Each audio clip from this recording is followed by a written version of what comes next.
Bismillahirrahmanirrahim. Assalamualaikum warahmatullahi wabarakatuh.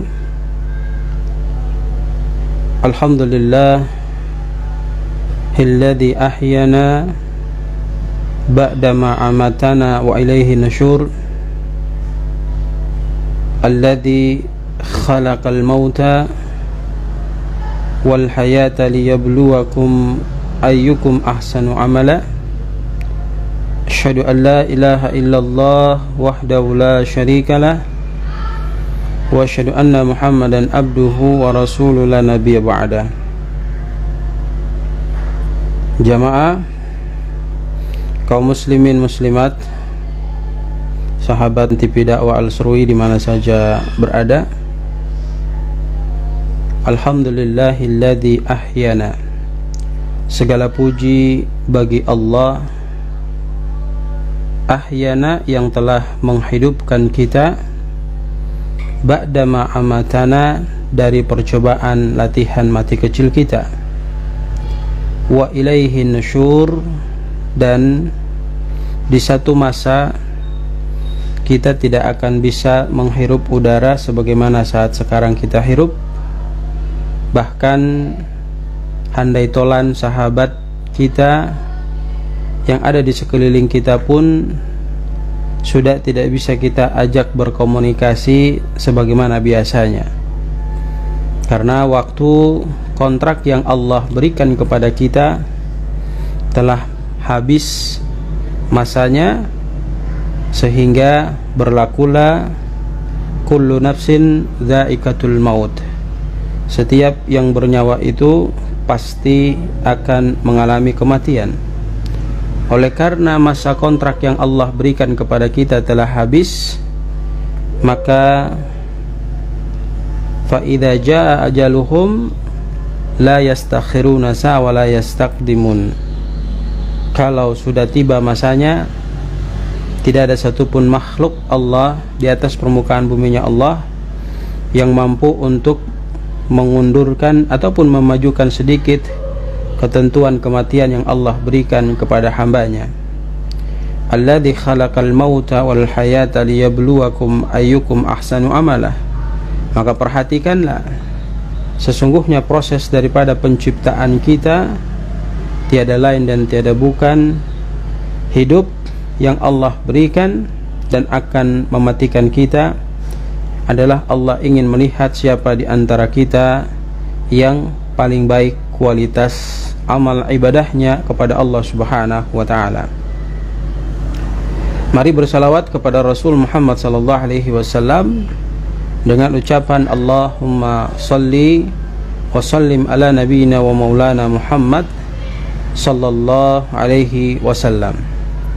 Hadirin kaum muslimin jamaah TV dakwah Al-Surui yang sama berbahagia, ketahuilah sesungguhnya amalan kita nanti kelak di akhirat yang pertama kali akan dihisab oleh Allah Subhanahu wa taala adalah salat kita. Lah, kok bisa demikian? Rasulullah Muhammad sallallahu alaihi wasallam dalam hadisnya yang diriwayatkan oleh Imam Tirmidzi disampaikan oleh Abi Hurairah radhiyallahu anhu, beliau mengatakan Rasulullah SAW bersabda, inna awalu ma yuhasabu bihil abdu yaumal qiyamah min amalihi salatuhu. Jadi amalan yang nanti pertama kali akan dihisab oleh Allah Subhanahu wa taala, sebelum zakat kita, sebelum sedekah kita, sebelum puasa kita, sebelum haji umrah kita, sebelum perbuatan baik kita kepada kedua orang tua dan perbuatan-perbuatan baik lainnya, maka yang paling pertama akan dihisab oleh Allah Subhanahu wa taala adalah salat. Bahkan di hadis lain dijelaskan, kalau salatnya baik, maka insyaallah amalan-amalan yang kita kerjakan akan menjadi baik. Kalau salatnya buruk, maka amalannya pun akan menjadi buruk. Di samping kita melakukan kebaikan, maka terus jaga ibadah sholat kita, sehingga itu menjadi jembatan kesuksesan, kebahagiaan kepada diri kita untuk mendapatkan kebahagiaan yang sempurna dari sisi Allah Subhanahu wa ta'ala. Hadirin pemirsa jamaah TV Dakwah Al-Serui yang sama berbahagia, orang baik dimanapun Anda berada, banyak perintah Nabi Shallallahu Alaihi Wasallam yang harus kita lakukan ketika kita bertemu dengan hari yang istimewa ini, yaitu hari Jumat. Maka dalam hadis lain dijelaskan hari Jumat ini adalah hari yang paling mulia dan hari raya lebih agung dibandingkan dengan hari raya Idul Fitri dan Idul Adha. Kenapa? Karena di dalamnya banyak kejadian-kejadian yang memberikan pelajaran kepada diri kita. Di antara kejadian-kejadian itu, yang pertama, Nabi Adam alaihi salam diciptakan oleh Allah Subhanahu wa taala di hari Jumat. Kemudian dia dikeluarkan dari surganya Allah ke bumi pada hari Jumat. Dia diwafatkan oleh Allah Subhanahu wa taala pun di hari Jumat. Dan nanti kiamat ini akan terjadi, tidak mungkin akan terjadi atau tidak akan pernah terjadi ketika tidak bertepatan dengan hari Jumat. Maka di hari Jumat ini kita diperintahkan untuk banyak melakukan amal-amal saleh. Di antara amal-amal saleh yang kita diperintahkan, misalkan membaca surat Al-Kahfi. Kemudian apalagi banyak ya, bersalawat kepada Rasul Muhammad sallallahu alaihi wasallam, melakukan ya satu doa khusus yang kita lakukan.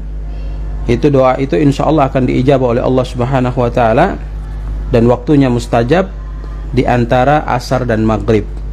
Maka mari kita gunakan kesempatan-kesempatan yang penuh dengan mustajab ini untuk memperbanyak doa kepada Allah Subhanahu wa ta'ala agar Allah memberikan apa yang kita minta, apa yang kita inginkan. Dan ketahuilah sesungguhnya doa kita itu akan dikabulkan oleh Allah Subhanahu wa ta'ala, tentunya dengan menjauhkan diri kita daripada kemaksiatan, mendekatkan diri kita untuk melakukan hal-hal yang disenangi dan diridhoi serta dirahmati oleh Allah Subhanahu wa ta'ala. Dan perbanyaklah istighfar agar istighfar itu membuka jalan bagi diri kita untuk memenuhi apa yang kita minta kepada Allah sebagai Tuhan kita. Hadirin jemaah yang sama dirahmati dan dimuliakan Allah, teman-teman FB, kemudian teman-teman yang di YouTube TV Dakwah Al-Serui yang sama berbahagia. Pada kesempatan yang sangat berbahagia ini, dari kebanyakan amal-amalan yang diperintahkan Rasul kepada kita untuk kita kerjakan di hari Jumat, maka pada kesempatan ini kami mengangkat satu permasalahan yang akan kita bahas terkait dengan perintah Nabi Shallallahu Alaihi Wasallam kepada kita untuk membaca salawat kepada Rasulullah Muhammad Shallallahu Alaihi Wasallam. Satu kisah menarik yang mungkin nanti kita jadikan sebagai ibrah, pelajaran bagi diri kita. Dahulu hidup seorang raja yang dia itu dikenal adil, kemudian di dalam kepemimpinannya memberikan kesejahteraan, kemakmuran, keadilan kepada rakyatnya. Apa resep yang dia lakukan sehingga semua itu bisa berjalan dengan baik? Ternyata setelah diselidiki sejarahnya, sang raja ini setiap malam tidak lepas membaca salawat kepada Rasulullah Muhammad sallallahu alaihi wasallam menjelang tidurnya. Alhasil di satu masa, karena disibukkan dengan pekerjaan kerajaan yang begitu padat, maka sang raja ini tiba-tiba pada satu waktu di malam hari tertidur, kemudian tidak cepat kemudian dia lupa untuk membaca salawat kepada Rasul Muhammad sallallahu alaihi wasallam. Keesokan hari datanglah seorang pedagang yang konon ceritanya pedagang ini sudah bangkrut ya. Tidak ada modal lagi untuk usahanya, sehingga dia tidak melanjutkan usaha dagangnya. Ingin bertemu dengan sang raja. Kemudian sebelum bertemu dengan sang raja, sang pedagang bangkrut ini terlebih dahulu bertemu dengan menteri sang raja tersebut. Dialog antara menteri dengan pedagang yang bangkrut tersebut menghasilkan kesepakatan untuk pedagang yang bangkrut ini bisa masuk bertemu dengan sang raja untuk menyampaikan keluh kesahnya kepada sang raja. Dipersilahkanlah masuk ke ruang raja. Kemudian sampailah dia di hadapan raja. Kemudian sang raja bertanya kepada yang bersangkutan bahwa ada apa gerangan engkau datang kepadaku. Maksudnya ada keperluan apa engkau datang kepadaku sampai kelihatannya sebegitu pentingnya mau menghadap diriku. Kemudian sang pedagang ini tampil dengan suara yang terbata-bata menyampaikan kepada sang raja bahwa beliau semalam bermimpi bahwa Rasul sallallahu alaihi wasallam memerintahkan dirinya untuk datang menemui sang raja dan menyampaikan kepada sang raja bahwa gara-gara pekerjaannya sang raja itu menyebabkan sang raja semalam tidak bersalawat kepada Rasulullah Muhammad sallallahu alaihi wasallam. Melihat mendengar perkataan tersebut dari sang pedagang bangkrut ini, maka spontan sang raja itu merasa lemes, ya. Kemudian matanya berkaca-kaca, tanpa berbasa-basi lagi dia membuka laci yang di mejanya, mengambil uang segepok, kemudian dikasih kepada sang pedagang bangkrut tersebut. Dia bertanya lagi, apa yang dikatakan Rasul kepadamu? Dia mengatakan lagi kepada sang raja bahwa Rasul SAW memerintahkan saya datang menghadap sang baginda, sang raja, untuk menyampaikan bahwa malam tadi sang raja tidak membaca salawat kepada Rasulullah Muhammad SAW. Maka dia ambil lagi uang segepok dari lacinya, kemudian dia kasih ke pedagang bangkrut tersebut. Dia tanyakan lagi yang ketiga kali, apa kata Rasul sallallahu alaihi wasallam?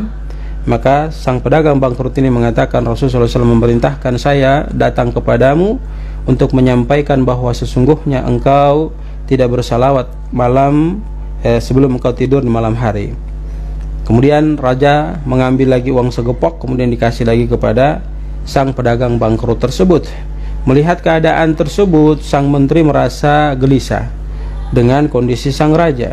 Ya, dia khawatir nanti harta sang raja habis ketika pedagang bangkrut ini mencerita ulang terkait dengan mimpinya kepada sang raja. Maka dia bertanya kepada sang pedagang yang bangkrut itu, bukankah ini semua sudah cukup memenuhi kebutuhan untuk dagangmu nanti? Modal, artinya modal sudah cukup besar untuk engkau kembali berdagang. Maka sang pedagang yang bangkrut ini menyampaikan bahwa sesungguhnya ini telah cukup, bahkan lebih. Sehingga sang menteri mempersilahkan dirinya untuk keluar. Setelah dia keluar, kemudian lantas terjadi percakapan antara sang menteri dengan raja terkait dengan uang yang dikasih oleh sang raja kepada pedagang bangkrut tersebut. Ya, ditanyakan kepada sang raja dengan kalimat, sekiranya kalau tidak saya sampaikan teguran kepada sang pedagang bangkrut itu, mungkin hartamu akan engkau habiskan, wahai rajaku. Maka sang raja tampil dengan penuh rasa sedih menyampaikan kepada sang menteri bahwa sesungguhnya ketiga laki-laki itu datang mau meminta nyawaku, maka saya akan berikan nyawaku kepada dirinya. Apa sebab raja menyampaikan demikian? Maka raja menyampaikan kepada sang menteri bahwa sesungguhnya apa yang dia sampaikan itu benar. Saya semalam disibukkan dengan pekerjaan yang begitu banyak terkait kerajaan, membuat saya tidak membaca salawat kepada Rasulullah Muhammad SAW. Kisah ini memberikan inspirasi kepada kita, ibrah, pelajaran kepada kita bahwa sesungguhnya sangat dahsyat, ya, daripada keuntungan kita membaca salawat kepada Rasulullah Muhammad SAW. Bahkan disampaikan, innallaha wa malaikata yusalluna 'alan nabi ya ayyuhalladzina amanu sallu 'alaihi wa sallimu taslima. Ya, sesungguhnya Allah dan para malaikat itu bersalawat kepada Rasulullah Muhammad SAW. Maka bersalawatlah kalian wahai orang-orang yang beriman, bertakwa kepada Allah, agar kalian memperoleh keselamatan dari memperbanyak salawat kepada Rasulullah Muhammad SAW. Bahkan di hadis lain dalam riwayat Bukhari itu an Abi Hurairah radhiyallahu anhu, dari Abi Hurairah radhiyallahu anhu, dia berkata, Rasulullah SAW bersabda, man shalla alayya wahidatan sallallahu alaihi asyran. Ya, siapa di antara kita yang bersalawat kepada Rasul sallallahu alaihi wasallam satu kali, sallallahu alaihi asyran, maka Allah akan memberikan 10 kebaikan kepada dirinya. Rawahu Muslim. Maaf, ini hadis dari riwayat Muslim. Hadirin yang sama dirahmati dan dimuliakan Allah Subhanahu wa taala, TV dakwah Al-Serui, bahwa kita harus pahami tentunya terkait dengan rajin membaca salawat kepada Rasul sallallahu alaihi wasallam itu memiliki keuntungan yang sangat luar biasa. Di antara keuntungan-keuntungan yang begitu banyak, ini kami sampaikan hanya beberapa saja, mudah-mudahan menjadi pelajaran bagi diri kita semua. Yang pertama, ketika seseorang itu terus membasahi lisannya dengan salawat kepada Rasul sallallahu alaihi wasallam, maka dia akan mendapatkan syafaat dari Rasulullah Muhammad sallallahu alaihi wasallam. Ya, karena orang yang paling berhak mendapatkan syafaat dari Nabi sallallahu alaihi wasallam adalah mereka yang paling banyak membaca salawat kepada Rasulullah Muhammad sallallahu alaihi wasallam. Kemudian yang kedua, mereka akan mendapatkan keberuntungan dari Nabi sallallahu alaihi wasallam, sebab Nabi sallallahu alaihi wasallam bersabda, sesungguhnya orang-orang yang lebih utama bersamaku adalah orang-orang yang banyak membaca salawat kepadaku. Apalagi keuntungan daripada membaca salawat sebagai pembuka pintu doa untuk kita. Ya, ketika kita berdoa itu akan diijabah oleh Allah Subhanahu wa taala. Kemudian hajat kita insyaallah akan dikabulkan oleh Allah Subhanahu wa taala. Dijauhkan daripada kehilafan, kemudian diampuni daripada segala dosa kita, sebab para malaikat mendoakan kita tatkala kita bersalawat kepada Rasulullah Muhammad sallallahu alaihi wasallam. Dihindarkan oleh Allah Subhanahu wa taala dari diri kita terkait dengan kesusahan dunia, apalagi nanti ketika kita berhadapan dengan Allah dengan kesusahan akhirat. Kemudian mendapatkan rahmat Allah Subhanahu wa taala, dan yang kita bahas tadi melalui hadis yang sudah kita baca, bahwa siapa yang bersalawat kepada Nabi sallallahu alaihi wasallam satu kali, maka Allah akan memberikan 10 kebaikan kepada dirinya. Dan masih banyak lagi keuntungan bersalawat kepada Rasulullah Muhammad sallallahu alaihi wasallam. Tugas kita saat ini, jamaah yang sama dirahmati dan dimuliakan Allah Subhanahu wa taala, teman-teman YouTube TV Dakwah Al-Serui yang sama berbahagia, adalah memperbanyak membaca salawat atas Nabi sallallahu alaihi wasallam agar kita bisa memperoleh semua keutamaan yang kita dengarkan, yang kita peroleh dari keuntungan daripada seseorang membaca salawat kepada Rasulullah Muhammad sallallahu alaihi wasallam. Mari di kesempatan hari yang mulia ini kita membasahi lisan kita dengan memperbanyak salawat, karena ini adalah merupakan perintah dari Nabi sallallahu alaihi wasallam untuk kita basahi lisan kita di hari yang penuh keberkahan ini dengan membaca salawat. Semoga Allah Subhanahu wa taala memberkahi kita, semoga Allah Subhanahu wa taala merahmati kita dan terus membimbing kita menuju kepada kebaikan dan memberikan kekuatan kepada kita untuk meninggalkan keburukan, agar kita tetap menjadi manusia yang diberkahi dan dirahmati oleh Allah Subhanahu wa taala dalam mengisi sisa kehidupan kita, sehingga dengan konsep yang demikian mengantarkan kita kepada pintu kebahagiaan, pintu kesuksesan, pintu kesejahteraan, yaitu mati dengan membawa keberkahan, keridhaan dan rahmat Allah, yang dengan konsep itu memberikan kita mendapatkan kebahagiaan kelak di akhirat, masuk surganya Allah, kemudian bertemu dengan Rasulullah Muhammad sallallahu alaihi wasallam. Demikian pembahasan kita, mudah-mudahan memberikan manfaat kepada kita semua. Jangan lupa di-share terkait dengan kebaikan, ya, sehingga kita mendapatkan pahala daripada kebaikan yang kita share kepada orang lain. Demikian, kurang lebihnya mohon dimaafkan. Jazakumullahu khairan, barakallahu fikum. Subhanakallahumma wa bihamdika nashhadu an la ilaha illa anta nastaghfiruka wa natubu ilaik. Billahi taufiq wal hidayah. Assalamualaikum warahmatullahi wabarakatuh.